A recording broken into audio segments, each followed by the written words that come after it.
Salut, moi c'est Alpha et bienvenue dans Talk with Alpha. Ce podcast, c'est un espace où on prend le temps de réfléchir, de ressentir et de dire les choses comme elles sont. Chaque épisode, je te parle de ce qui me traverse, que ce soit l'amour, l'amitié, les doutes, les rêves, les relations ou juste le monde tel qu'on le vit aujourd'hui. Aujourd'hui, on va parler de l'amour en 2025 entre réseau, attente et solitude. Alors prends une grande respiration et viens, on en parle.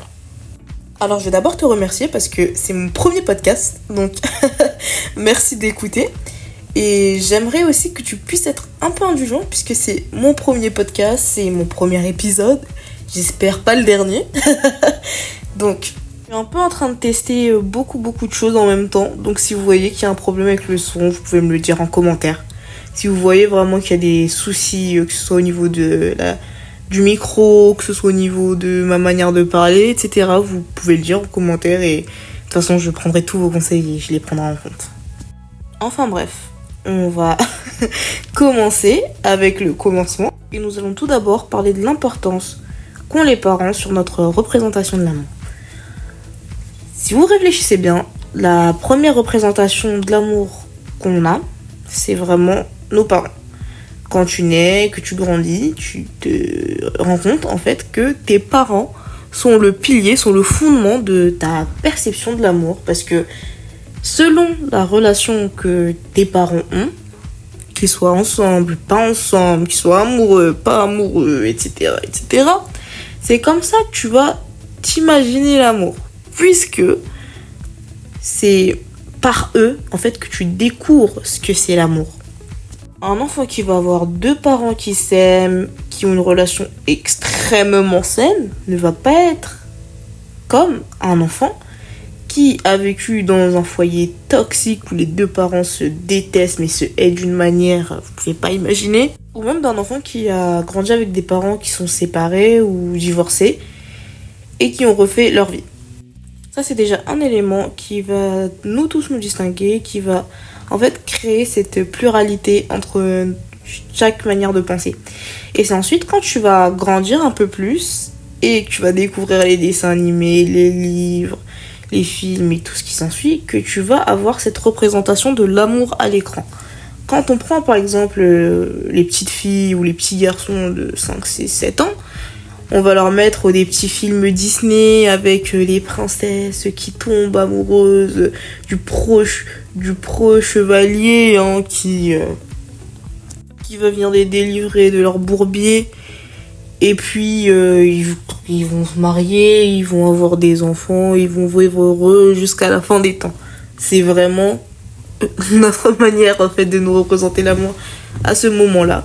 Puis ensuite tu grandis, vient l'adolescence et puis vient les séries Netflix, Disney+, tout ce que vous... n'importe quelle plateforme au final, oui, où on va représenter l'adolescence même, avec le premier amour du lycée ou du collège, voilà, le fameux mec hyper badass, hyper frais et tout, la fameuse meuf, hyper badass, hyper fraîche, On a un peu tous le cliché de « Oh, vas-y, on va faire tomber notre livre » et puis « Oh, on relève la tête » et puis on voit que « Oh, le mec ou la meuf est incroyable » et puis on tombe amoureux et puis voilà. C'est un peu ça en fait notre représentation, j'ai envie de dire. Et en soi, je trouve ça triste. Je trouve ça triste parce que on va montrer l'adolescence comme... C'est vrai, c'est le moment où on se découvre, on découvre de nouvelles choses, de nouvelles expériences.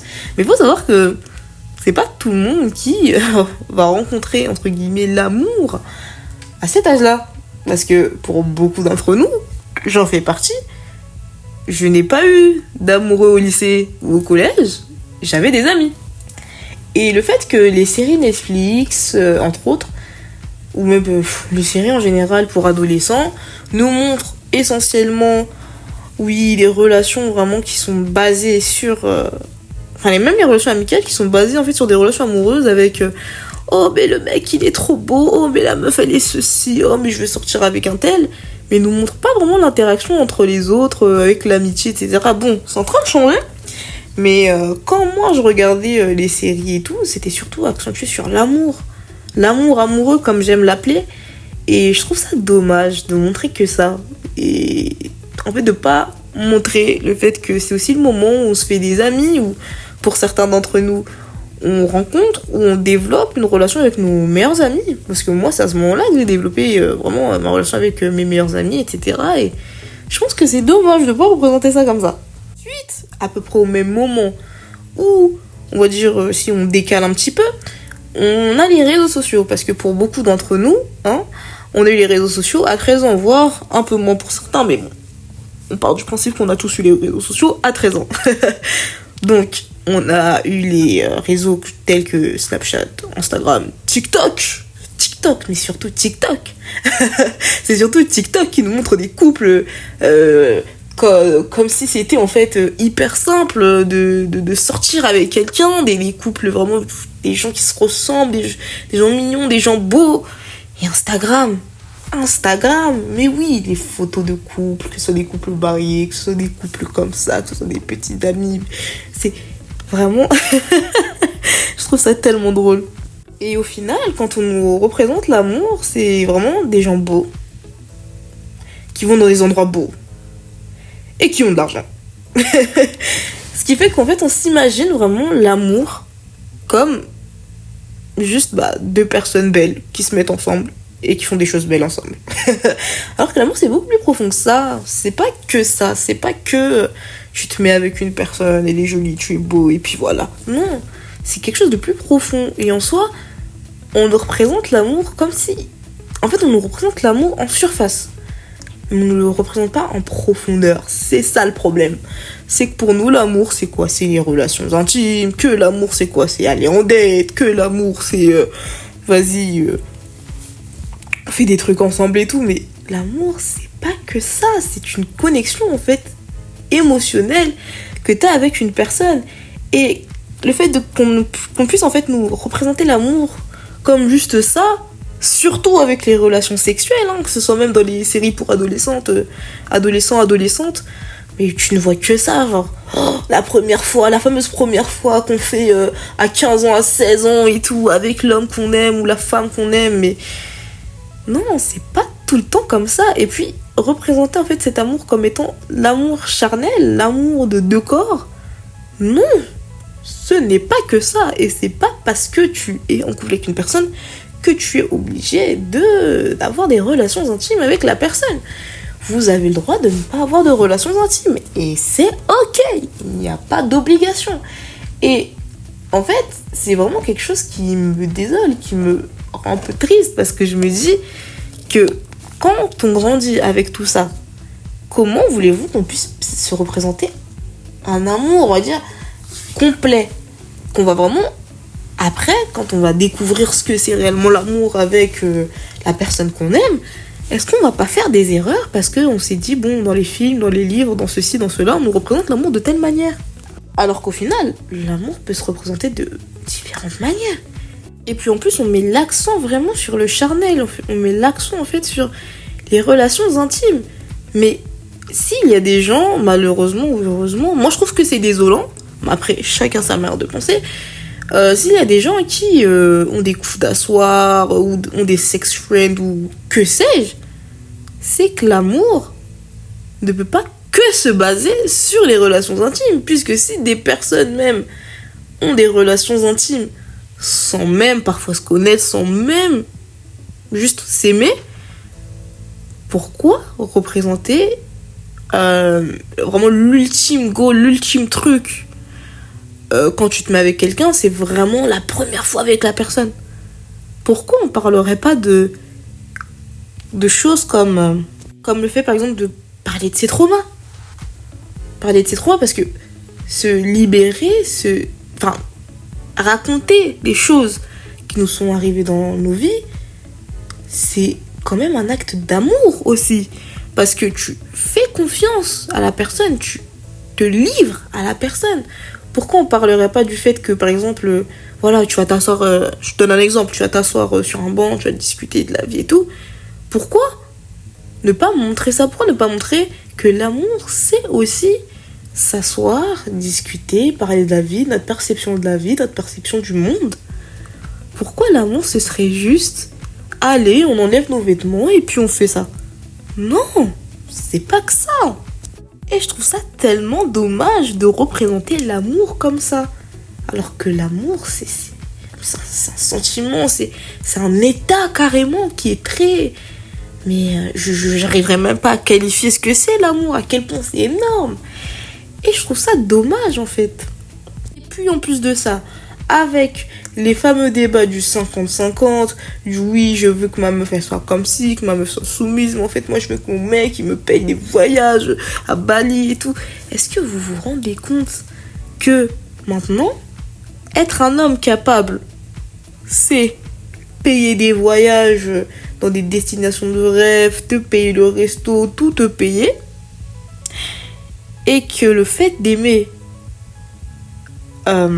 ensuite le contraire, son contraire, quand l'homme va chercher une femme qu'il aime, ça va être une femme soumise, qui remet pas en question ce que je dis, qui va me faire à manger. J'ai l'impression qu'on est en train de régresser. On régresse. Là, petit à petit, on retourne à la vision de l'amour, mais nos grands-parents, quoi. Enfin, c'est désolant. Pourtant, on est là, on a grandi, on a la capacité, en fait, tout simplement, de voir la vie différemment. Mais on retourne vers des trucs bizarres, quoi, des débats à non plus finir, des choses sans qu'une tête. Je trouve ça dommage. Et encore plus, moi, ce qui m'énerve, c'est quand tu vas être là, tu vas dire, bon, je suis célibataire. On va dire, oh, dommage. Oh, c'est triste, comment tu te sens? Non. Mais être seul, ça veut pas forcément dire être malheureux. Ne pas avoir de copain, ne pas avoir de copine, ne pas avoir de mari ne veut pas faire de toi, en fait, une personne malheureuse. Et puis, en plus de ça, sachez que l'amour, c'est l'amour entre deux personnes, c'est vraiment quelque chose qui doit être rajouté à votre vie. Il faut pas que votre vie soit basée sur cet amour-là. Il faut pas que vous dites que le pilier de votre vie, c'est cet amour-là que vous éprouvez avec cette personne. Parce qu'après, vous pouvez tomber, mais bien bas. Les gens sont méchants. Nous sommes dans une génération, dans un siècle où les gens sont méchants. Où il y a des histoires de tromperie, etc., etc. Mais tout ça, la tromperie. Quand je parle de tromperie, c'est la tromperie avec les gens qui vont avoir des relations intimes, etc., etc. Vous vous rendez pas compte à quel point c'est parce qu'on a une vision d'amour qui est biaisée. Et je trouve ça tellement triste. Mais d'une manière, vous vous rendez pas compte. Et en soi, je pense que notre rôle à nous, c'est vraiment de changer cette manière de penser-là, d'évoluer en quelque sorte, et puis se dire que l'amour, c'est pas ça. Et ensuite, de chercher et de trouver notre manière d'aimer. Parce que c'est pas parce que ton voisin va aimer de telle manière que toi aussi tu vas aimer de cette manière-là. C'est vraiment le message que je veux passer à travers ce podcast, parce que, du moins à travers cet épisode, c'est que l'amour, c'est pas quelque chose de linéaire, c'est pas quelque chose de oui, l'amour c'est forcément ça, non. L'amour, ça peut se trouver dans plein de choses. Tu peux aimer de manière tellement différente. Le plus important, c'est d'avoir une relation saine et que vous ne vous basez pas sur des choses aussi futiles, quoi. Basez-vous sur quelque chose de durable, s'il vous plaît. Vraiment, ce que je cherche à vous pousser, je veux vraiment vous pousser à la réflexion et que vous puissiez, en fait, chercher du vrai. Je pense que ce sujet, il est tellement vaste que même en un épisode, ce serait compliqué. Donc, si vous voulez une partie 2, n'oubliez pas, vous pouvez l'écrire en commentaire et de toute façon, je regarderai les commentaires. Et vraiment, je tiens à te remercier d'avoir pris ce moment avec moi de réflexion. Si ça t'a parlé, touché, bousculé un peu, alors je suis hyper heureuse parce que Talk with Alpha, c'est notre rendez-vous pour penser autrement, ressentir plus fort et surtout réfléchir aux sujets les plus importants comme les plus futiles. N'hésite vraiment pas à partager l'épisode, à m'écrire sur mes réseaux ou encore juste à revenir la prochaine fois. D'ici là, prends soin de toi. Vraiment.